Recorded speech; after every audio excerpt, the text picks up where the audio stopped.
হড়হড় করে বমি করে বিছানা ভাসিয়ে দিলাম আমি, আর মাথা ঘুরে পড়ে গেলাম নিতুলের বুকের উপর। নিতুল একপাশে আমার জড়িয়ে ধরে অন্য হাতে আমার নাভি চেপে ধরল। তবু বমি কমছিল না। তখন দৌড়ে এলেন আমার শাশুড়ি ইয়াসমিন বেগম, তার হাতে লেবু পাতা। তিনি সেই লেবু পাতা কষলে আমার নাকের কাছে ধরলেন। বমিটা তখন কমলেও সকালে আবার শুরু হলো সেই হড়হড় করা বমি। তারপর খেতে বসলে খাবারে অনীহা, কেমন যেন একটা বোটকা গন্ধ সবসময় নাকে লেগেই থাকে। আমার শাশুড়ি মা বেশ চিন্তিত হয়ে গেলেন আমায় নিয়ে। বিয়ে 3-4 দিনের মাথায় একটা মেয়ের এমন হবে কেন? তিনি আমায় দ্রুত ডাক্তারের কাছে নিয়ে গেলেন। ডাক্তার আমায় দেখে পরীক্ষা দিলেন। রিপোর্ট এলে তিনি আমার শাশুড়িকে বললেন, আপনার জন্য বিশেষ সুখবর আছে। আমার শাশুড়ি চোখ বড় বড় করে তাকিয়ে বললেন, কি সুখবর? তরুণ আর সুন্দর চেহারা ডাক্তার সাহেব মিষ্টি করে হেসে বললেন, আপনি দাদি হতে চলেছেন। আমার শাশুড়ি কথাটা শুনে মুখ আধার করে ফেললেন, আর আমার মাথা থেকে পা পর্যন্ত যেন মুহূর্তে ঘেবে উঠল। ডাক্তার সাহেব আমাদের এমন অবস্থা দেখে বললেন, কি ব্যাপার, আপনারা দেখি সুসংবাদ পেয়েও অসন্তুষ্ট? আমার শাশুড়ি অতি কষ্টে হেসে বললেন, না না, খুশি হব না কেন, আজ আসি। তারপর ডাক্তারের চেম্বার থেকে বেরিয়ে এলাম আমরা। বাইরে এসে জনশূন্য একটা জায়গায় আমার হাত ধরে টেনে নিয়ে গিয়ে আমার শাশুড়ি বললেন, তোর বাপ একটা 2 নম্বর জিনিস আমার বাড়িতে চালান করে দিয়েছে। এই জন্যই তো না চাইতেই কত কি উপঢৌকন দিয়ে দিল বিয়েতে। আমি তোকে আর আমার বাড়ি পর্যন্ত নেব না।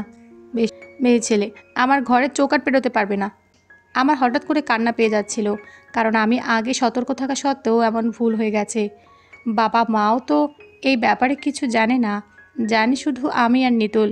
এখন কি হবে? আমার শাশুড়ি বললেন, বাড়িতে গিয়ে তোর বাপ মাকে বল তুই যার সাথে শুয়ে পেট বড় করেছিস তার কাছে তোকে তুলে দিতে।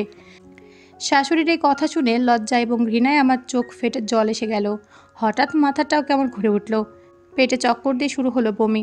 এমনভাবে বমি হচ্ছে মনে হচ্ছিল যেন আমি এক্ষুনি মরে যাব। গতদিন আমার বমির শব্দ শুনে যে শাশুড়ি দৌড়ে লেবু পাতা নিয়ে আমার কাছে এসেছিল, সেই শাশুড়ি আমার বমি করার দৃশ্য দেখে যেন আজ মজা লুটছে।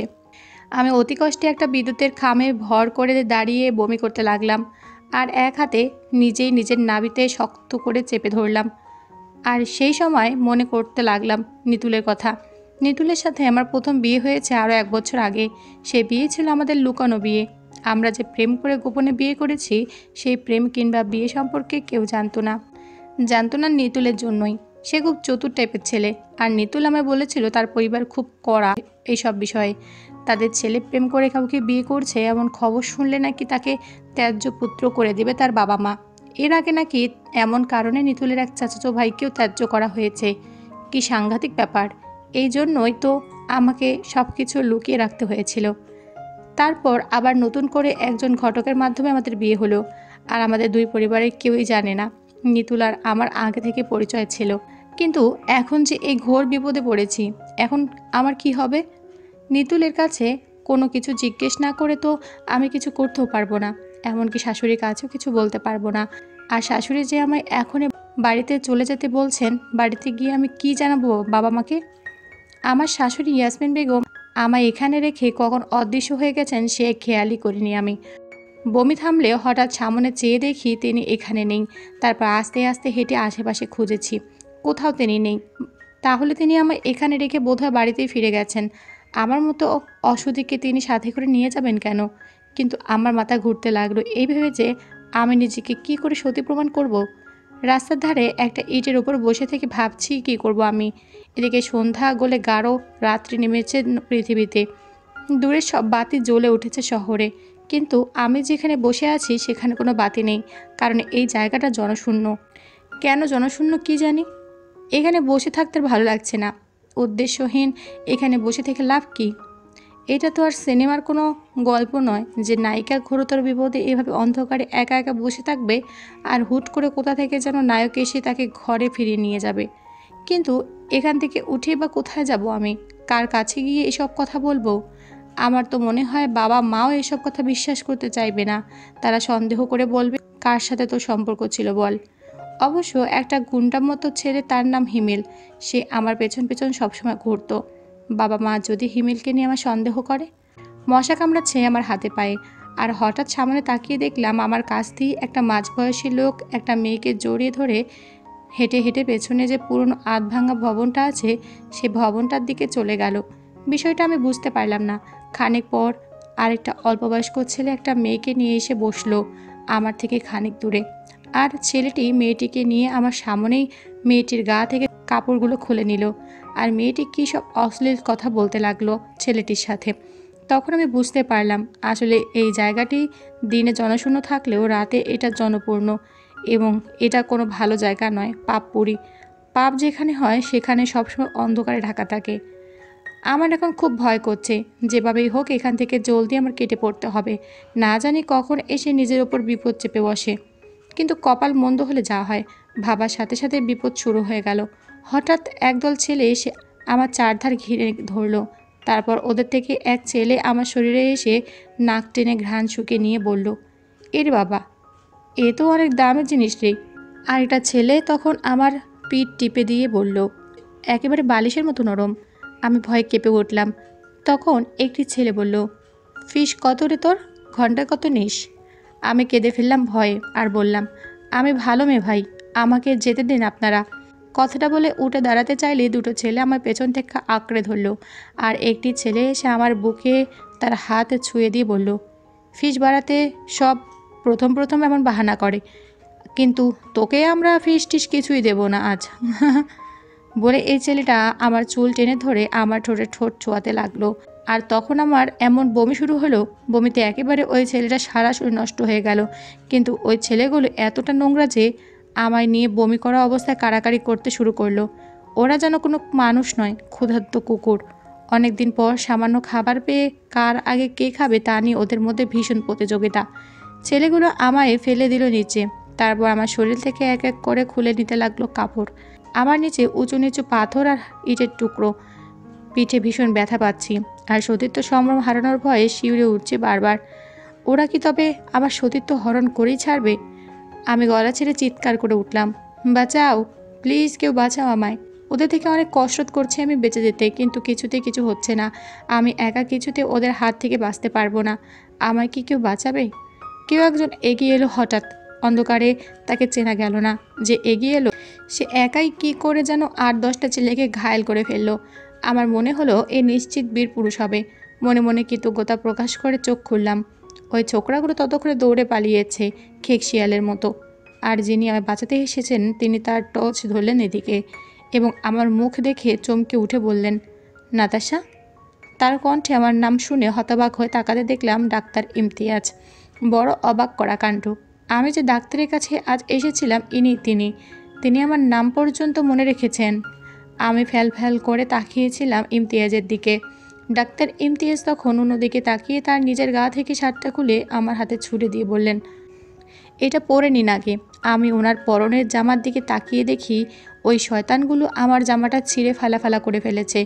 কিঞ্চিত লজ্জা আর দুঃখে তীব্র এক দীর্ঘশ্বাস গিলে ফেলে ডাক্তার ইমতিয়াজের শার্টটা পরে নিলাম। তারপর ডাক্তার ইমতিয়াজ আমায় নিয়ে হেঁটে হেঁটে গেলেন একটা নির্জন বটবৃক্ষের নিচে। সেই বটবৃক্ষের গুড়ি ইট পাথর দিয়ে বাঁধানো। ওখানে অন্ধকার নেই, রঙিন চোখ ধাঁধানো আলো। সেই আলোর কাছে এসে উঠছে নানান জাতের পোকামাকড়। ডাক্তার ইমতিয়াজ আমায় বললেন, বসুন। আপনার ভাগ্য ভালো যে আমি আজ সাথে করে গাড়ি আনিনি। আরও ভাগ্য ভালো যে মনের শখে হেঁটে হেঁটে বাসা ফিরেছিলাম, নয়তো কে শুনতো আপনার এই করুণ আর্তনাদ। আমি বসলাম এবং কাঁপা কাঁপা গলায় বললাম, আপনাকে ধন্যবাদ দেওয়ার ভাষা আমার জানা নেই। ডাক্তার ইমতিয়াজ মৃদু হাসলেন। হেসে তিনি এবার বললেন, আপনি এখানে কিভাবে এলেন? আমি চুপ করে আছি। কি বলবো আর কিভাবে বলবো বুঝতে পারছি না। তবে ডাক্তার ইমতিয়াজের প্রতি কৃতজ্ঞতায় আমার মন পরিপূর্ণ। কিন্তু এখন আমি ভাবছি অন্য কিছু। কোথায় যাব এখন আমি? আচ্ছা, এতক্ষণে তো নিতুলের সব কিছু জেনে যাওয়ার কথা। সে যদি জানে মা আমায় ফেলে চলে গেছেন, তবে তো সঙ্গে সঙ্গে তার দৌড়ে আসার কথা। সে আসছে না কেন তবে? ডাক্তার ইমতিয়াজ আমার কাছ থেকে কোনো উত্তর না পেয়ে আবার বললেন, আপনার শাশুড়ি মা কোথায়? উনি আপনাকে এখানে একা রেখে চলে গেলেন কিভাবে? না মানে না। ডাক্তার ইমতিয়াজ আমায় আশ্বস্ত করে বললেন, ভয় এবং সংকোচের কোনো প্রয়োজন নেই। আমি আপনার ভাইয়ের মতো, আপনি সব খুলে বলতে পারেন আমায়। এবার আমার খানিক সাহস হলো আর আমি তার কাছে সব কিছু খুলে বললাম। শুনে ডাক্তার ইমতিয়াজ মুখ ভার করে রাখলেন খানিক সময়। তারপর চট করে বললেন, নিতুলের নাম্বারটা দিন আমায়। নিতুলের নাম্বার আমার মুখস্থ। আমি ডাক্তার ইমতিয়াজের কাছে ওর নাম্বারটা বললাম। ইমতিয়াজ নিজের ব্যাগ থেকে ফোন বের করে নিতুলের ফোনে ফোন দিলেন আর বললেন আমার বিপদের কথা। কিন্তু নিতুল বলল, ভাইয়া আমি নিজেও খুব বিপদে আছি। মার কথার ওপর কোনো কথা বলার কিংবা কিছু করার আমার সাহস নাই। নাতাশাকে বলুন সে আপাতত কদিন কোথাও সেটেলড হোক, তারপর আমি দেখছি কি করা যায়। কি অদ্ভুত ধরনের কথা! আর নিতুল এমন করে বলতে পারলো কিভাবে? ডাক্তার ইমতিয়াজ আমার দিকে তাকিয়ে মুচকে হেসে বলল, আপনি হলেন জগতের শ্রেষ্ঠ বোকাদের একজন। এমন কাপুরুষকে কেউ দুবার বিয়ে করে? আমি নিচে তাকিয়ে আছি আর আমার চোখ থেকে টপ টপ করে জলের ফোঁটা গড়িয়ে পড়ছে গালের ওপর। ভাবছি আমি নিতুলের কথা, ওর জন্য কি না করেছি আমি। আর আজ যখন ওর জন্যই আমার ঘোর বিপদ, তখন সে আমার বিপদে ফেলে রেখে বলছে কোথাও সেটেলড হয়ে নিতে। মানে রাস্তায় রাস্তায় কদিন আমি ঘুরবো আর সে থাকবে তার মায়ের আদরে। ও মেয়ে! ডাক্তার ইমতিয়াজ বললেন, আসুন আপনাকে আমি আপনার বাবা মার কাছে পৌঁছে দেই। আমি মনে করি শ্বশুরবাড়ি না গিয়ে আপনার বাবার বাড়িতে যাওয়া উচিত। আমি প্রায় কাঁদো কাঁদো গলায় ডাক্তার ইমতিয়াজকে অনুনয় করে বললাম, বাবার কাছে গেলে ওনারা আমায় আস্ত রাখবেন না। যেহেতু ভুল করেই ফেলেছি সেহেতু এই ভুল আমাকে শুধরাতে হবে। আপাতত আমি কোথাও যেতে পারবো না। ডাক্তার ইমতিয়াজ বললেন, গাছতলায় বসে থাকলে আইটার নতুন ভুল করবেন। আগের কুকুরগুলোর চেয়েও হিংস্র কুকুর এই শহরে আছে। ওরা ঘুরছে খাবারের আশায়। আপনাকে একা পেলেই। শুনে আমার শরীর কেঁপে উঠল। আমি আবার দুঃখী মানুষের মতো ফ্যাল করে তাকিয়ে রইলাম ডাক্তার ইমতিয়াজের দিকে। ডাক্তার ইমতিয়াজ আমার দুঃখী চোখ দেখে বড় মায়া হলো, তাই তিনি বললেন, আসুন আমার সাথে আসুন। আমি কিছু জিজ্ঞেস করলাম না কোথায় যাব আমরা। ডাক্তার ইমতিয়াজ আমায় নিয়ে হাঁটতে লাগলেন রাস্তার ডান পাশ ধরে। আমাদের ওপর সোডিয়ামের লাইটের মৃদু আলো। সেই আলোয় পথ হাঁটতে হাঁটতে আমার মন কেমন খারাপ হয়ে গেল। মনে হলো এই পৃথিবীতে ভালোবাসা বলতে কিছুই নেই, সব ধোঁকা, সব কাল্পনিক। ডাক্তার ইমতিয়াজ আমায় নিয়ে এলেন তার বাসায়।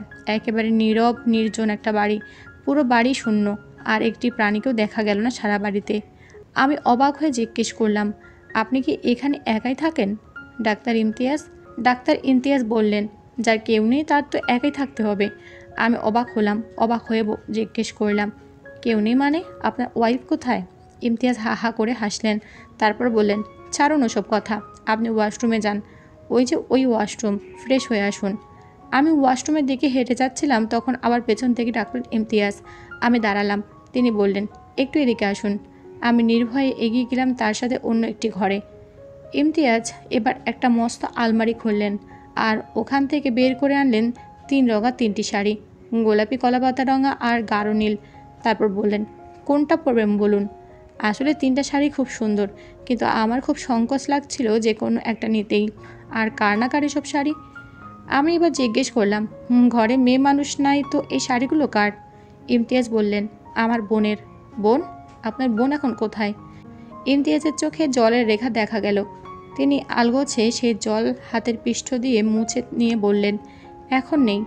ইমতিয়াজ আবার বললেন, শুনুন, আপনার যে শাড়িটা ইচ্ছে হয় সেটাই পরে নিন। আমার বোনের শাড়ি আপনার পরলে কোনো অসুবিধা নাই, কারণ আপনাকে আমি বোনই ভাবছি, অন্য কিছু না। তারপর ডাক্তার ইমতিয়াজ এই ঘর ছেড়ে অন্য ঘরে চলে গেলেন আর আমি নীল রঙা শাড়িটা উঠিয়ে নিয়ে ওয়াশরুমে চলে গেলাম আর ওখান থেকে ফ্রেশ হয়ে নীল রঙা শাড়ি পরে বের হয়ে এলাম। ইমতিয়াজ যখন আমার নীল রঙা শাড়ি পরা অবস্থা দেখলেন, তখন তিনি অনেকক্ষণ ধরে পলক্ষীনভাবে আমার দিকে তাকিয়ে রইলেন। আমার কেমন লজ্জা লাগছিল, তাই আমি নিচ দিকে তাকিয়ে রইলাম। ইমতিয়াজ তখন সর্দি এসে যাওয়ার নরম গলায় বললেন, নাতাশা, আপনাকে যদি আমি তুমি করে ডাকি তবে কি আপনি রাগ করবেন? আমি হেসে বললাম, মোটেও না। আপনি তো আমার বয়সে অনেক বড়, ছোটদের তো তুমি করে ডাকতে হয়। ইমতিয়াজ বললেন, নাতাশা, বিশ্বাস করো তুমি একেবারে আমার বোন এলিজার মতো। ও ঠিক তোমার মতো ছিল, একেবারে তোমার বয়সী। কিন্তু আমার খুব ইচ্ছে হচ্ছে এলিজার কথা শুনতে। বলুন না প্লিজ। ইমতিয়াজ অনেকক্ষণ চুপ করে রইলেন। তারপর বললেন, চলুন ছাদে যাই। আমি আর না বললাম না। দুজনে মিলে রাতেই ছাদে উঠলাম। কি সুন্দর ঝকঝকে ছাদ। ছাদের এক পাশে গোলাপ বাগান, অন্য পাশে একটা গোল টেবিল পাতা। টেবিলের চারপাশে 4টে চেয়ার। ইমতিয়াজ বললেন, তোমার কোন দিকে যেতে ইচ্ছে করছে, ওই গোলাপ বনের কাছে না টেবিলের কাছে? আমি বললাম, গোলাপ বনের কাছে। ইমতিয়াজ বললেন, এলিজারও প্রিয় জায়গা ছিল ওই গোলাপ বন। সারাটা বিকেল সে ওই গোলাপ বনের কাছে বসে বসে কাটিয়ে দিত। আমি এবার জিজ্ঞেস করলাম, ওর কথা বলুন না প্লিজ। ও এখন কোথায় আছে? দেশের বাইরে কি পৃথিবীর বাইরে? ইমতিয়াজ সাহেবের কথা শুনে আমি চমকে উঠলাম। পৃথিবীর বাইরে মানে? এলিজা মরে গেছে। কথাটা বলে ফুপিয়ে কেঁদে উঠলেন ইমতিয়াজ সাহেব। একজন শক্ত সামর্থ্য যুবকের এমন কান্না দেখে তাকে কিভাবে সান্ত্বনা দিতে হয় তা আমার জানা নেই। আমি শুধু বললাম, প্লিজ শান্ত হন। ইমতিয়াজ তার পকেট থেকে সাদা রুমাল বের করে চোখ মুখ মুছে আবার বলতে শুরু করলেন, এলিজা ছিল আমার একমাত্র বোন। বাবা মারা গিয়েছিলেন এলিজাকে ছোট রেখেই। তারপর মাই আমাদের বড় করে তোলেন। আমি তখন সদ্য MBBS পাশ করেছি ঢাকা মেডিকেল কলেজ থেকে, আর এলিজা শিবের ভর্তি হয়েছে ইডেন কলেজে। এর মাঝেই তার একটা প্রেম হয়। এলিজার সেই প্রেমিক ছিল আমার স্ত্রী বিন্দুর বড় ভাইয়ের বন্ধু। তার প্রেমিকের নাম ছিল পুনম। পুনম যে বিন্দুর পরিচিত তাও জানতো না এলিজা। এলিজা শুধু জানতো পুনম তার বয়ফ্রেন্ড, এছাড়া আর কিচ্ছু না। তারপর তারপর কি হলো বলুন? ইমতিয়াজ তার কপালে ঘাম মুছলেন। অগ্রহায়ণের বাতাস বইছে গাছের পাতায় পাতায়, তবুও যে তিনি কেন ঘামছেন কি জানি। ইমতিয়াজ এবার বললেন, পুনমকে পাগলের মতো ভালোবাসত এলিজা। মা তার রিলেশনের ব্যাপারে জানতে পেরে এলিজাকে অনেক বকেন, মারধর পর্যন্ত করেন। চেম্বার থেকে বাসায় ফিরে এসব শুনে আমি মাকে বোঝাই, বলি, মা, যুগ পাল্টেছে। এখনকার ছেলেমেয়েরা নিজেদের পছন্দের প্রেম বিয়ে করছে এবং তারা হ্যাপিও হচ্ছে। আর এলিজা এখন যথেষ্ট ম্যাচিওর, সো তাকে বাধা না দেওয়া উত্তম হবে আমাদের জন্য। ও যদি কাউকে ভালোবেসে হ্যাপি থাকতে পারে, তাতে আমাদের সমস্যা কোথায়? মা আমার কথা শুনলেন। তারপর এলিজাকে মা বললেন, ছেলেকে বল তার বাবাকে বলতে আমাদের বাসায় এসে কথা বলার জন্য। এলিজা পুনমকে জানালো। তার 2 দিন পরেই পুনমের বাবা এলেন আমাদের বাড়িতে এবং তিনি এসে কথাবার্তা বলে এলিজার হাতে আংটি পরিয়ে দিয়ে গেলেন। এর কদিন পরে বিয়ে পড়িয়ে দেওয়া হলো ওদের। এরপর থেকে পুনম নিয়মিত আসা যাওয়া করতে লাগলো আমাদের বাড়িতে, আর এলিজা ছিল তখন অনেক হ্যাপি। আমি ইমতিয়াজ সাহেবের কথাগুলো শুনছিলাম খুব মনোযোগ সহকারে। শুনতে আমার ভালো লাগছিল। আমি এবার পরবর্তী অংশ শোনার জন্য আগ্রহ ভরা গলায় বললাম, তারপর কি হলো? এলিজা মারা গেল কিভাবে? আর পুনমই বা কোথায়? আপনার ওয়াইফ এর কথা বলছিলেন, তিনি এখন কোথায়? আর আপনার মা, তিনি এখন কোথায় আছেন? ইমতিয়াজ বললেন, আমার মাথা ব্যথা করছে। প্রতিদিন রাতে আমার এমন হয়। এখন উঠতেও পারবো না। তুমি আমার জন্য 1 গ্লাস পানি আনতে পারবে বোন? তেষ্টা পেয়েছে খুব। আমি বললাম, এক্ষুনি এনে দিচ্ছি। বলে আমি সিঁড়ি ভেঙে নিচে গেলাম এবং জগ ভর্তি পানি নিয়ে এলাম। কিন্তু ছাদে এসে আমি অবাক হয়ে গেলাম। ইমতিয়াজ সাহেব শুয়ে আছেন ছাদের ধুলো বালির ওপর। আমি দ্রুত জগটা মাটিতে রেখে তার কাছে গেলাম। গিয়ে দেখি তার জ্ঞান নেই, মুখ দিয়ে কেমন ফেনা ফেনা বের হচ্ছে। আমি কি করব বুঝতে পারছি না। আমার কপালেই কেন শুধু বিপদ আর বিপদ। ইচ্ছে করছে চিৎকার করে কাঁদতে, কিন্তু কেঁদে আর লাভ কী হবে? তার চেয়ে কিছু একটা করতে হবে। কিন্তু কি করব আমি? ইমতিয়াজ সাহেবের কাছে এসে তাকে ডাকতে চাইলাম, কিন্তু কি বলে ডাকবো ঠিক করতে পারছিলাম না। ডাক্তার কিংবা স্যার বলে ডাকা ঠিক হবে না, নাম ধরে ডাকাও ঠিক হবে না, কারণ তিনি আমার বোন ডেকেছেন। ফস করে তখন মুখ থেকে ভাই শব্দটি বেরিয়ে এলো। আমি তার হাত ধরে নাড়া দিয়ে জোরে ডাকতে লাগলাম, ভাইয়া, এ ভাইয়া। ইমতিয়াজ সাহেব সাড়া দিচ্ছেন না। আমি দ্রুত তার মাথায় জগের পানিটা ঢাললাম, চোখে মুখে পানি ছিটিয়ে দিলাম। এতেও কাজ হলো না। ভয়ে আমার শরীর কাঁপছে। মনে মনে আল্লাহকে ডেকে আবার নিচে নামলাম, আর নিচ থেকে বড় 2টো বোতল ভরে নিয়ে দৌড়ে সিঁড়ি বেয়ে উপরে উঠে ইমতিয়াজ সাহেবের মাথায় পানি ঢালতে লাগলাম। 1.5 বোতল পানি ঢালার পর ইমতিয়াজ সাহেবের হাতের একটা আঙুল নড়ল, তারপর চোখের পাতা। আমি এবার তার হাত ধরে কেঁদে ফেললাম। কাঁদতে কাঁদতে তখন আমি শুধু বলছিলাম, ভাইয়া রে, এ ভাইয়া, কথা বলো ভাইয়া। ইমতিয়াজ সাহেব ঝাপসা চোখে আমার দিকে তাকিয়ে বললেন, এলিজা, এই এলিজা। তিনি আমার নাকে মুখে হাত বুলিয়ে দিয়ে বললেন, তুই কোথায় চলে গিয়েছিলে এলিজা? আমি তখনও কাঁদছি। কী সব বিপদে পড়ছি বারবার আমি আর 8 বোতল পানি দিয়ে ভালোভাবে ইমতিয়াজ সাহেবের চোখ মুখ ধুয়ে দিলাম। ইমতিয়াজ সাহেবের মাথাটা মনে হয় এখন ঠিক হয়েছে। তিনি এখন আমায় চিনতে পারছেন। ইমতিয়াজ সাহেব আস্তে আস্তে উঠে বসে বললেন, তোমাকে ধন্যবাদ বোন। আমার হঠাৎ মাথাটা ঘুরে গিয়েছিল। তারপর কি হলো আর জানি না। আমি বললাম, আপনার কি এমন আরও হয়েছে কখনো? মাথায় ব্যথা হয় প্রতিদিন, কিন্তু আজই প্রথম ঢলে পড়েছি। আপনি টেস্ট করান ভাইয়া। আমার ভাইয়া রেখেছো তুমি? খুশিতে আত্মহারা হয়ে ইমতিয়াজ, আর তিনি আমায় একটা হাত টেনে নিয়ে বললেন, ভেবেছিলাম পৃথিবীতে আমার আর কেউ নেই, তাই আমি ধুকে ধুকে শেষ হয়ে যাব। কিন্তু এখন মনে হচ্ছে বেঁচে থাকাটাও মন্দ না। যার কেউ না থাকে তার কেউ জুটে যায়। আমারও জুটে গেছে, আমার বোন জুটে গেছে। ইমতিয়াজ ভাইয়া পরবর্তী ঘটনা তখনই বলতে চেয়েছিলেন, কিন্তু আমি তাকে শাসনের গলায় বললাম, আগে খাওয়া দাওয়া করে ঘুম হোক, সকালবেলা যখন আপনার শরীর ভালো লাগবে তখন বলবেন। ইমতিয়াজ ভাইয়া বললেন, আচ্ছা। সকালবেলা ইমতিয়াজ ভাইয়ের আগেই আমার ঘুম ভেঙে গেল। আর আমি সেই নীল শাড়িটা পরে গিয়ে দাঁড়ালাম ছাদের গোলাপ বনের কাছে। সকালে শীতল বাতাসে শরীর কেমন কাঁপছে, আর শাড়ির আঁচল উঠছে পালতোলা নৌকোর বাদামির মতো। আমার খুব ভালো লাগছে। হঠাৎ আকাশের দিকে তাকালাম, কি সুন্দর নীল ঝকঝকে তকতকে আকাশ। আকাশের সাথে যেন মিশে যাচ্ছিল আমার শাড়ির আঁচল। না চাইতেও আমার মুখ থেকে বেরিয়ে এলো দুটো লাইন, আকাশ তোমার নীলের সাথে মিললে আমার শাড়ির আঁচল বলবে তখন দুঃখ ছেড়ে আমার সাথে মিশবে যাচল। আমি তখন একটা গোলাপের পেটে পিঠে হাত বুলিয়ে দিচ্ছিলাম, একটা লাল টকটকে গোলাপ। আর তখনই ছাদে উঠে এলেন ইমতিয়াজ ভাইয়া। তিনি এসে বললেন, গুড মর্নিং গোলাপজান বিবি।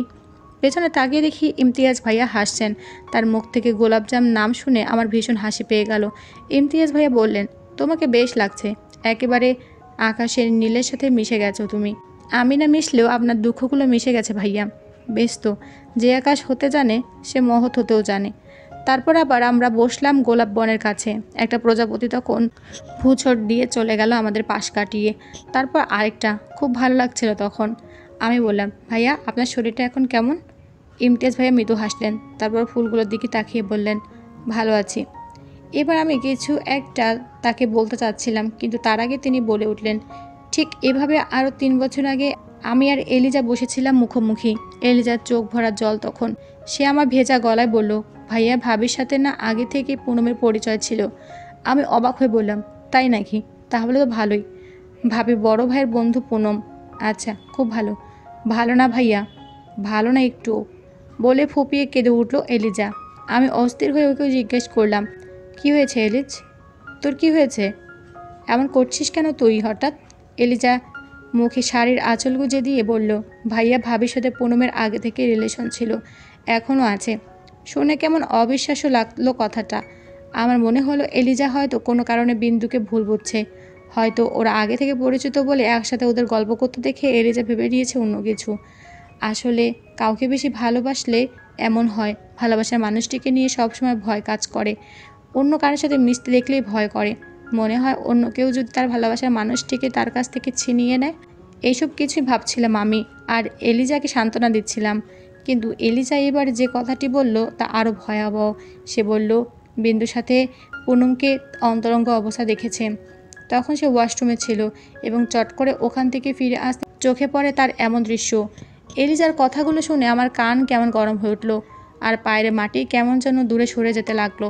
আমি তখন চিৎকার করে কাঁদতেও পারিনি, কেমন যেন বোকাশোকা হয়ে গিয়েছিলাম একেবারে। ইমতিয়াজ ভাইয়ার চোখে জলের রেখা দেখা গেল আবার, আর আমার চোখও কেমন ঝাপসা হয়ে আসছিল। আর কেবল বারবার মনে হচ্ছিল, এই যে আমি নিজেকে ভেবেছিলাম পৃথিবীর সবচেয়ে বড় দুঃখী মানুষ, এখন তো মনে হচ্ছে আমার চেয়ে শত শত গুণ বেশি দুঃখী একজন মানুষ এই ইমতিয়াজ ভাইয়া। আসলে আমার উপর থেকে যাকে দেখি হাসি খুশি আর প্রাণোচ্ছল, তার ভিতরে লুকিয়ে থাকে ঠিক ততটা কিংবা আরও গভীর ক্ষত। আমি এবার পরবর্তী অংশটুকু জানতে চাইলাম, কিন্তু ইমতিয়াজ ভাইয়াকে বলতে পারছিলাম না, কারণ তিনি তখন চোখ মুছছিলেন। শার্টের হাতা দিয়ে চোখ মুছে নিয়ে ইমতিয়াজ ভাইয়া বাকিটুকু বলতে শুরু করলেন। তিনি এবার বললেন, এলিজার কাছ থেকে এই কথাগুলো শুনে পুরোপুরি বিশ্বাস হয়নি, কারণ দুইটা বছর এক ছাদের নিচে কাটিয়েছে আমি আর বিন্দু। এই এতগুলো দিনও বিন্দুকে সন্দেহ করার মতো কোনো কিছু আমার চোখে পড়েনি। আর আচরণ, ব্যবহার, এক কথায় আমার সব সময় মনে হতো বিন্দু আমার অনেক বেশি ভালোবাসে, সম্মান করে। ইমতিয়াজ ভাইয়া একটু থামলেন, থেমে একটা দীর্ঘশ্বাস টানলেন। তারপর বললেন, নাতাশা, তোমার সামনে বসে যদি আমি সিগারেট ধরাই তবে কি তোমার অসুবিধা হবে? আমি হেসে বললাম, অসুবিধা হবে না ভাইয়া। ইমতিয়াজ ভাইয়া তার প্যান্টের পকেট থেকে সিগারেটের প্যাকেট বের করে একটা সিগারেট ঠোঁটে নিয়ে ধরালেন। তারপর সেই সিগারেটের ধোঁয়া বাতাসে ছেড়ে দিয়ে বললেন, আগে সিগারেট খেতাম না, এখন খাই। নাতাশা, আমার না খুব দুঃখ। আমি এই দুঃখের কথাগুলো কাউকে কোনোদিন বলিনি। দুঃখ থেকে জন্ম নেওয়া বুকের ভেতরে জমা কষ্টগুলো ধোঁয়ায় উড়িয়ে দিয়েছি। আমি বললাম, ভাইয়া, আল্লাহ আপনাকে একদিন সুখী করবেন। ইমতিয়াজ ভাইয়া বললেন, মৃত্যুর আগে নয়, মৃত্যুর পরে হলে হতে পারে। তারপর আবার বলতে শুরু করলেন, আমি এলিজাকে বলেছিলাম, এলিস, তুই পুনমের সাথে কিংবা তোর ভাবির সাথে এমন বিহেভ করবি যেন ওরা বোঝে তুই কিছু জানিস না, বাকিটা আমি দেখছি। এলিজা বলল, আচ্ছা। এরপর দিন সকালবেলা পুনম চলে গেল ওদের বাড়িতে। পুনম চলে যাওয়ার পর থেকে বিন্দুর কেমন মন ভার। রাতে আমার সাথে সেদিন একটি কথাও বলল না বিন্দু। কি অদ্ভুত কাণ্ড! এর 2 দিন পরে হঠাৎ করেই